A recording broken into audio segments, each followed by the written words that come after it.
മെട്രിക്സിൻ്റെ തന്നെ next important എല്ലാ കൊല്ലവും റിപ്പീറ്റഡ് ആയിട്ട് ക്വസ്റ്റ്യൻ പേപ്പറിൽ വരുന്ന ഒരു ക്വസ്റ്റ്യനാണ് ഇത്. അതിൻ്റെ അകത്ത് നമുക്ക് 2 മെട്രിക്സ് തന്നിട്ടുണ്ട്. അതായത് AB ആണ് നമുക്ക് കണ്ടുപിടിക്കേണ്ടത്, പ്രൊഡക്റ്റാണ് കണ്ടുപിടിക്കേണ്ടത്. ഫസ്റ്റ് നമുക്ക് 2 മെട്രിക്സ് എഴുതാം.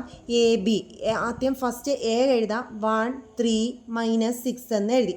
അതിന് 1 റോയും 3 കോളംസും ആണ്. ആദ്യം നമ്മൾ റോയാണ് എഴുതേണ്ടത്. ഒരു റോയ് എത്ര കോളംസ് ഉണ്ട്? 1 2 3 കോളംസ് ഉണ്ട്. അതുപോലെ തന്നെ സെക്കൻഡ് ബി എടുത്ത് എഴുതി. ബി എന്ന് പറയുന്നത് -2 4 5 ആണ്. അങ്ങനെയാണെങ്കിൽ എത്ര റോയ് ഉണ്ട്? 1 2 3 3 റോ 1 കോളം. നമുക്കതിനെ ഒന്ന് മാറ്റി ഇങ്ങോട്ട് എഴുതാം. 1/3 3/1. അങ്ങനെയാണെങ്കിൽ നടുക്കത്തെ രണ്ടും ക്രോസ് ചെയ്ത് പോയി. നമുക്ക് കിട്ടേണ്ട ആൻസർ എന്തായിരിക്കണം? 1/1 മെട്രിക്സ് ആയിരിക്കണം. എന്താണ്?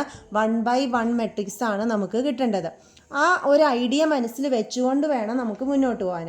അങ്ങനെയാണെങ്കിൽ 1 × 2 എന്ത് കിട്ടും? നമുക്ക് -2 കിട്ടും. 3 × 4 എന്ത് കിട്ടും?